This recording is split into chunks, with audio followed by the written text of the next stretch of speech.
Bonjour à tous et merci de nous rejoindre sur cette tribune réservée à l'éducation et à l'inclusion financière. Ce numéro d'Inclus Finance s'inscrit dans le cadre de la Journée mondiale de l'épargne qui aura lieu le 31 octobre prochain.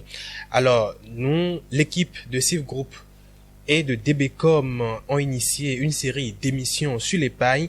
Ce premier numéro sera consacré donc au thème épargner dans les institutions financières formelles. Quel intérêt pour les populations? Et avec moi ce matin donc pour débattre de cette thématique, Armel Alavor, promoteur de la Journée mondiale de l'épargne au Bénin. Armel Alavor, bonjour. Bonjour monsieur. En face de vous, Ignace Dovi, le directeur du consortium Alafia. Ignace Dovi, bonjour. Bonjour. Déjà, je reste avec vous pour vous demander rapidement, quand on parle du consortium Alafia, quel est votre rôle dans l'écosystème donc de l'éducation et de l'inclusion financière? Alors, merci. Le consortium Alafia, c'est l'association professionnelle des systèmes financiers décentralisés. Et les systèmes financiers décentralisés, ce sont les institutions de microfinance qui ont reçu l'agrément pour l'exercice légal de la microfinance. Alors, ces structures offrent à la population des services financiers, notamment le crédit, l'épargne, puis le transfert d'argent. Alors, le consortium Alafia, en tant qu'association professionnelle, assure la représentation de ces structures, participe à la défense de leurs intérêts collectifs et également participe au renforcement de leurs capacités. D'accord. Alors, pour le thème qui nous réunit, on parle de l'épargne. Qu'est-ce qu'on peut comprendre par épargner? Alors, épargner, c'est prendre des dispositions nécessaires pour ne pas vivre des moments difficiles. Et épargner, c'est essentiellement mettre l'argent de côté pour faire face peut-être à des situations imprévues ou mettre l'argent de côté pour réaliser des objectifs financiers. Donc, c'est un service que les structures de microfinance offrent à la population pour permettre à la population de mettre l'argent de côté pour réaliser leurs objectifs. D'accord. Avant de revenir vers vous, je vais demander à Armel Alavor, vous êtes le promoteur de la Journée mondiale de l'épargne au Bénin. Pourquoi est-ce que cette initiative-là, finalement, au profit de la population? Déjà, merci, monsieur le journaliste. Journée mondiale de l'épargne, parce que il s'agit, à un moment donné, pour les acteurs du secteur de l'écosystème de la finance inclusive, de sensibiliser donc la population sur l'intérêt, la nécessité et l'importance donc d'épargne. C'est vrai, on a toujours des habitudes que nous développons, mais nous ne voyons pas toujours tous les aspects, tous les contours donc de ce que nous faisons. Alors, l'épargne, c'est vrai, je ne dirais pas que les gens n'épargnent pas, même si à côté nous pouvons dire que certaines personnes n'épargnent pas. Mais ceux qui épargnent généralement n'épargnent pas dans les circuits formels. D'accord. Beaucoup de personnes épargnent mais dans des circuits totalement informels. À la maison, sous le matelas, ou chez les tontiniers informels. Il y a tellement de pratiques qu'il faut que des institutions, notamment celles-là qui s'intéressent à la modération de l'épargne de façon formelle, puissent effectivement sensibiliser la population sur, disons, les risques. Justement, on va revenir sur ces risques-là tout à l'heure. Mais, monsieur Dovi, comment identifier les institutions financières formelles pour pouvoir épargner? Comment est-ce que la population doit savoir que telle institution financière, notamment les microfinances, parce que, a priori, les banques obtiennent leur agrément avant de s'installer. Comment les institutions de microfinance, comment on peut les identifier pour savoir celles-là qui ont l'autorisation? Alors, les structures de microfinance formelles sont des structures qui ont un agrément délivré par le ministre en charge des Finances pour exercer légalement la microfinance. Et quand l'agrément est accordé ou donné à une structure de microfinance, cette dernière a l'obligation de présenter à l'autorité, donc le ministre en charge des Finances, les états, les rapports sur leur situation financière. Alors, comment est-ce qu'on peut identifier une structure de microfinance? Alors, tel que je l'ai dit, une structure de microfinance, c'est une structure qui a reçu l'agrément. Maintenant, l'agrément, c'est un document qui est remis à l'institution et l'institution a l'obligation de faire afficher ce document-là, puisque c'est un arrêté que le ministre prend pour reconnaître l'agrément qui est délivré à une structure. Donc cet arrêté, en principe, l'institution doit pouvoir le multiplier et le faire afficher dans tous ces points de service, en un endroit qui est accessible à la clientèle. Alors, nous savons que la microfinance adresse une population qui ne sait pas lire ni écrire. Donc, comment est-ce que cette population peut chercher et reconnaître un agrément qui est affiché? Alors, nous sommes en train de réfléchir, puisque nous avons au Bénin un comité de stabilité financière et d'assainissement du secteur qui travaille à l'assainissement du secteur de la microfinance. Ce comité a retenu qu'il y ait un macaron. D'accord. Un macaron qu'on va remettre à toutes les structures agréées pour que ce macaron soit affiché à tous les points de service des entités qui sont reconnues par le ministère, donc des entités agréées. C'est comme les pharmacies aujourd'hui. À distance, vous pouvez savoir si telle, en tout cas, si telle, je ne dirais pas boutique, si telle entreprise est une pharmacie. Il faut que, effectivement aussi, qu'on aide la population à savoir distinguer une structure de microfinance agréée de celles-là qui sont encore informées. D'accord. Alors, Ahmed Alavo, vous travaillez certainement avec ces structures-là de microfinance. Est-ce que vous en êtes arrivé à faire quand même un point de ces structures-là sur le territoire? Est-ce que elles arrivent quand même à desservir, à servir comme cela se doit les populations? Ça, c'est une question qui...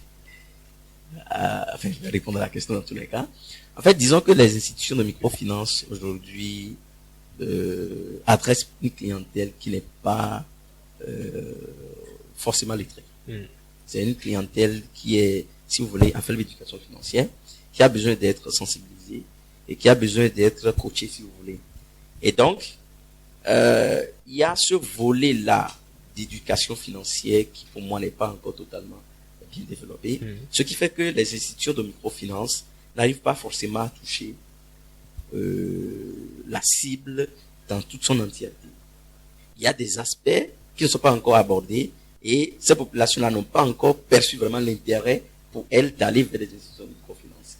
Et donc, je pense que pour ce qui est des activités tout en sachant à l'affaire, je crois que il y a certainement des actions qui sont en cours pour permettre aux institutions de microfinance d'avoir donc des dispositifs qui puissent toucher vraiment le plus grand de clients. Parce que je pense que en termes de couverture géographique, on n'a pas encore vraiment couvert le territoire. Et donc, il y a encore des parties où même le client, enfin, les citoyens ne savent même pas qu'il y a un service financier qui peut être offert par une institution financière.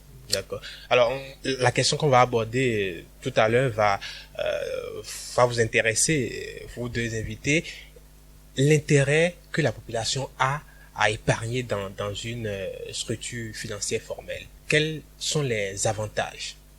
Oui, Monsieur Dovi tout à l'heure avait souligné que l'épargne permet donc à celui qui l'a constitué donc de faire face à des chocs financiers.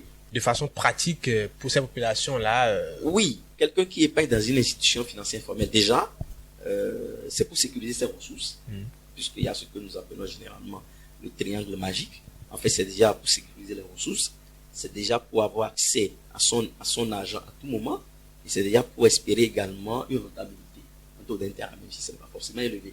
Donc, il y a déjà ces trois éléments-là qui motivent donc les populations à aller vers l'épargne. Et quand vous allez vers l'épargne, c'est également, comme l'a dit M. Dovi, c'est pour faire face à des imprévus. Soit c'est pour faire face, c'est pour réaliser un objectif, d'accord, que vous avez, donc vous épargnez pour l'atteinte de l'objectif. Et ça vous permet également de contribuer au développement de votre pays, parce que quand vous mettez des fonds dans une institution financière formelle, vous lui donnez donc les moyens d'appuyer d'autres institutions, parce qu'une institution financière mobilise l'épargne, mais dans le même temps fait du crédit. Et donc, l'épargne qui est mobilisée au niveau donc, de la clientèle, qui est donc une épargne formelle, peut être utilisée pour financer l'économie. Donc déjà, voilà quelques avantages et voilà l'intérêt que cela présente véritablement pour la population. Monsieur Dovi, sur la question. Oui, je peux compléter en disant que l'épargne a plusieurs avantages. Et l'un de ces avantages, c'est que le déposant ou l'épargnant, en épargnant, arrivera à observer une certaine discipline dans cette dépense. Puisqu'il faut des revenus Si on a la chance de gagner des revenus, et lorsqu'on décide d'épargner, on est appelé nécessairement à observer une certaine discipline parce qu'on se dit, les revenus que je gagne ne sont pas assez suffisants pour me permettre de réaliser mon objectif tout de suite. Il va falloir donc que je mette l'argent de côté. Parce que je peux aller emprunter pour pouvoir réaliser mon objectif. Mais quand j'emprunte, il va falloir que je rembourse. Parce que c'est une dette, c'est l'argent des autres, il faut nécessairement rembourser. Et si je ne veux pas prendre ce risque, alors il est important que j'épargne. Donc, si je décide d'épargner pour réaliser cet objectif, c'est parce que l'objectif m'est assez pertinent et il va falloir que je me sacrifie un tout petit peu pour pouvoir l'atteindre. Donc, je suis appelé à observer certaines disciplines dans mes dépenses. Le deuxième élément, en épargnant également, on va se mettre un peu aussi à l'abri des pressions financières. Parce que lorsque je n'épargne pas, il se peut qu'il arrive des moments où j'aurai besoin de dépenser plus d'argent. C'est l'enfant qui tombe malade, c'est l'enfant qu'on a renvoyé de l'école, c'est peut-être une opportunité qui se présente à moi, peut-être que le voisin du village veut vendre sa parcelle, et telle personne a quelque chose à vendre et je suis dans le besoin. Donc, quand je vais apprendre, il va falloir que je trouve l'argent. Mais voilà que je n'ai pas épargné. Donc, je suis obligé alors de faire recours au crédit. Et faire recours au crédit, c'est payer le crédit après et les intérêts. Donc, pour ne pas payer, d'abord, il se peut que l'on me renvoie parce que, puisque je n'ai pas l'habitude d'épargner, quelle est la caution que celui qui va me faire le crédit va avoir? Puisque je n'ai pas appris à savoir mettre l'argent de côté. Donc, je ne pourrai pas rembourser. Donc, il me sera difficile de mobiliser un crédit demain. Donc, il est important que j'épargne. Et quand j'épargne encore dans une institution financière, quand j'aurai besoin de crédit, cette institution peut facilement me l'octroyer puisque l'institution va voir quel a été mon comportement, quel est mon parcours. J'ai déjà au moins 10%, 20% de ce que je veux. Donc, donnez-moi les 80% manquants. Mais la structure sera plus disposée à vous aider. Donc, moi, je crois que l'épargne a plusieurs avantages et j'avoue que moi, je mettrai l'épargne en avant et le crédit après. D'accord. Alors, pour compléter, oui, je suis rapidement. totalement d'accord avec M. Dovi quand il dit qu'il met l'épargne en avant et le crédit après. Parce que, en fait, c'est ça. L'épargne, ça devait être le premier acte. À travers l'épargne, vous faites confiance à l'institution. Et après, vous demandez à l'institution de vous faire confiance. Donc, si vous ne faites pas confiance à l'institution, vous ne pouvez pas le demander après de vous faire confiance. Donc, il faut d'abord commencer par le premier pas, qui est d'abord donc de l'épargne, de faire de l'épargne, donc de confier votre argent à l'institution pour dire, moi, je vous fais confiance, gardez-moi votre argent, gardez-moi mon argent, et puis après, je pourrai maintenant vous solliciter. D'accord. Alors, rapidement, on va aborder donc ces risques-là qui sont liés au fait d'épargner dans une institution financière informelle. Vous avez commencé par aborder ces risques-là tout à l'heure. Oui, il y a tellement de risques qui entourent l'épargne informelle. Déjà, quand vous épargnez dans un circuit informel, soit c'est à la maison, votre ressource, vos fonds peuvent être volés, d'accord? Il peut y avoir l'incendie à la maison. Et quand ça part comme ça, c'est fini. Et c'est fini. Vous pouvez, il y a à la maison, vous savez, il y a les rats qui bouffent l'argent. On ne fait pas attention, les rats bouffent l'argent, les cafards, il y a beaucoup d'autres aspects de la chose qu'on ne perçoit pas forcément. Oui. Et quand vous déposez votre argent à la maison, et qu'il se fait que vous avez des personnes qui sont informées de là où vous avez déposé votre argent, ils peuvent venir l'utiliser à votre insu. Et donc, votre argent, vos ressources ne sont pas en sécurité. D'accord? Quand c'est chez des tontiniers où vous déposez l'argent, des tontiniers informels, qui ne sont pas reconnus par le régulateur, c'est des gens qui peuvent disparaître du jour au lendemain avec vos fonds, et vous ne pouvez pas les assigner en justice, vous ne pouvez même pas les convoquer, parce que généralement, quand vous les convoquez, on vous demande si la personne vous a dit qu'elle est agréée pour mobiliser l'épargne. Et donc là, il y a tellement de risques qui entourent la chose qu'il vaut mieux que les populations perçoivent vraiment l'intérêt pour elles d'aller vers une institution financière. Donc face à ces risques-là, d'où la nécessité donc de la sensibilisation. Exactement. Il faut sensibiliser vraiment la population à vraiment épargner dans des endroits qui sont vraiment sûrs.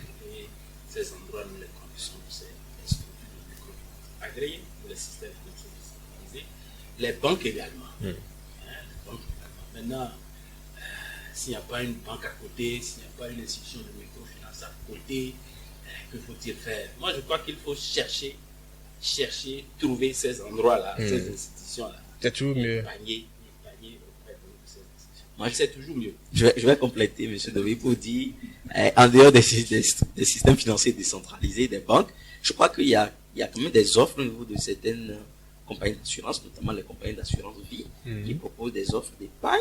Il y a également les sociétés de gestion et d'intermédiation qui interviennent sur le marché boursier, qui offrent également des possibilités d'épargne. Donc, il y a quand même tellement de possibilités aujourd'hui que les populations, c'est vrai que les populations ne sont pas toujours informées de toutes ces possibilités-là. Et donc, effectivement, il est question de promouvoir l'éducation financière pour que ces populations soient réellement informées de ce qui existe et donc pouvoir faire des choix en fonction de ce qu'on leur présente. D'accord, justement, c'est le cas donc de cette émission, de cette tribune, là, Inclus Finance, justement, pour informer les populations sur les comportements à avoir. Alors, dans le cadre donc de la journée mondiale de l'épargne, le 31 octobre prochain, il y aura plusieurs autres numéros donc d'Inclus Finance pour aborder des aspects donc de l'épargne. Est-ce qu'on peut avoir déjà une petite idée de comment ça va se passer, de ce qui sera fait? Déjà, la journée mondiale de l'épargne cette année se déroulera sur 2 jours, donc les 30 et 31 octobre. Et la journée du 30 sera réservée donc à la population parce que nous avons invité les jeunes, les femmes, les associations, les coopératives, etc.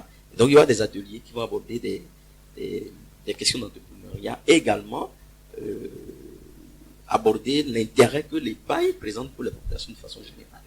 Et après le 31, il y aura donc des panels qui vont aborder des thématiques sur l'épargne, notamment les nouvelles techniques d'organisation de l'épargne, la contribution de l'épargne au financement de l'économie moderne, et puis de la tontine informelle à l'épargne formelle. Et il faut dire que ces 2 jours-là, il y aura une fois de l'épargne, ce qui n'a pas été le cas l'année dernière. Donc sur les 2 jours, il y aura des exposants, donc des offres de services financiers, notamment des structures qui offrent des produits et des services d'épargne. D'accord. Comment est-ce que vous êtes sûr que les populations qui sont peut-être à Boycon, à Bomé, pourront avoir l'information pour voir... C'est vrai qu'on a mis en place un dispositif communicationnel pour pouvoir toucher le maximum donc de Béninois dans le cadre de cette activité-là. Mais il faut aussi dire que cette année, nous avons ajouté 3 autres communes en dehors de Cotonou. Il y aura Lokossa, Parakou et Boycon, qui vont abriter l'événement, même si c'est en miniature. Et donc, les populations seront invitées donc, à visiter les institutions financières qui proposent des services financiers, qui sont partenaires de l'événement. D'accord. Alors, Monsieur Dovi, quelle sera votre contribution pour accompagner cette initiative-là de sensibilisation, surtout auprès de la population, puisque votre structure quand même travaille avec les institutions de microfinance et ces institutions-là ont besoin quand même d'aller vers les populations pour leur dire nous avons des produits pour vous, nous avons des services qui vont vous permettre de sécuriser vos ressources. Oui, alors je vous remercie. Je crois que c'est une très très bonne initiative. Je tiens à saluer ce travail colossal qui est abattu par le promoteur parce que c'est pas facile chaque année d'organiser vraiment une édition, une édition de sensibilisation des populations et d'éducation de ces populations-là sur le plan financier. Alors le consortium Alafia, à travers donc ses entités membres, sera vraiment présent à cet événement. Et tel que vous l'aviez dit, les structures doivent aller à la rencontre de leur clientèle. Et je crois que cette initiative constitue un cadre de rencontre des institutions et des populations. Donc, je crois quand même que nous allons sensibiliser nos organisations pour qu'elles soient vraiment présentes à cet événement et étant présentes là-bas, qu'elles vendent leurs produits, qu'elles présentent leur offre de services financiers à la population et qu'elles mettent l'accent surtout sur l'épargne. Alors, je voudrais également appuyer le promoteur par rapport à l'édition de cette année qui porte sur l'épargne. Effectivement, la population doit savoir où épargner. Parce que, je crois que vous l'aviez dit dans le mot introductif, il y a des tontiniers ambulants, mais informels. C'est dangereux. La microfinance aujourd'hui a de la tontine comme produit. Et il y a des tontiniers formels, c'est-à-dire des tontiniers qui sont agents d'institutions de microfinance agréées. Donc, c'est auprès donc de ces tontiniers qu'il faut épargner. Parce que notre population est habitué à confier son avoir à des tontiniers ambulants. Donc la microfinance a innové en créant ce produit et en recrutant des tontiniers ambulants. Donc ces derniers sont identifiables, hein, parce que quand vous les voyez, ils sont bien habillés par les institutions. Oui. Et lorsque vous remettez votre sou, vous avez un reçu, mais le reçu vous donne la preuve en même temps que l'institution est au courant. Par exemple, il y a une organisation ici, lorsque vous remettez votre argent au tontinier ambulant, le reçu est délivré, mais en même temps, vous avez aussi un SMS. Automatiquement. Automatiquement. Qui montre que votre argent est déjà dans le système. D'accord. C'est noté dans le système. Donc, c'est des gages qui sont vraiment donnés aux populations. Pour qu'elles traitent véritablement avec les entités qui ont reçu l'agrément pour collecter leur. D'accord. Nous allons finir cet entretien. Un mot pour finir. Alors, je tiens encore une fois à saluer cette initiative. Je l'encourage très vivement et autant que cela se peut, l'AFIA sera toujours derrière, hein, le promoteur pour que toutes les éditions, hein, soient vraiment une réussite. Et je tiens également à encourager les clients des institutions de microfinance, les déposants comme les emprunteurs. Les déposants, nous avons besoin d'eux parce que une bonne partie des fonds qu'ils confient à l'institution est utilisée sous forme de crédit. D'accord. Donc, vous savez, une institution de microfinance ne crée pas de la monnaie. Hein, c'est la banque centrale qui fabrique les billets. Donc, on est obligé de s'adresser aux banques commerciales pour lever des ressources pour pouvoir vraiment prêter à nos clients. Mais il y a la population également qui dépose son avoir et une bonne partie de cet avoir est utilisée pour prêter. Crédit. Donc, par le biais de l'épargne, il faut que la population ait l'assurance comme quoi c'est elle qui finance, hein, toujours les frères, les sœurs, ceux qui sont dans le besoin. Alors, Ahmed Alavo, un mot pour finir. Merci, monsieur le journaliste. Je crois que monsieur Davier a déjà bien conclu.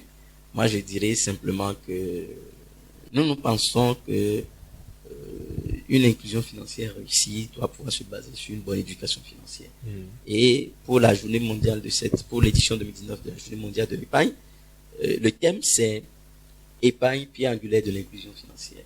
Et donc tout est là, et je crois qu'on doit pouvoir débattre de ça et véritablement montrer l'intérêt que nous avons à promouvoir l'épargne et à atteindre donc les objectifs d'inclusion financière. D'accord. Voilà. Ce numéro d'Inclus Finance, c'est donc le premier d'une série donc qu'on va animer sur d'autres aspects de l'épargne très prochainement. Je vous remercie Ahmed Alavo, promoteur de l'avenir mondial de l'épargne au Bénin, et monsieur Ignace Dovi, qui est le directeur donc du consortium Alafia. Merci donc à vous de nous avoir suivis. On se retrouve très prochainement pour une autre thématique sur toujours l'épargne.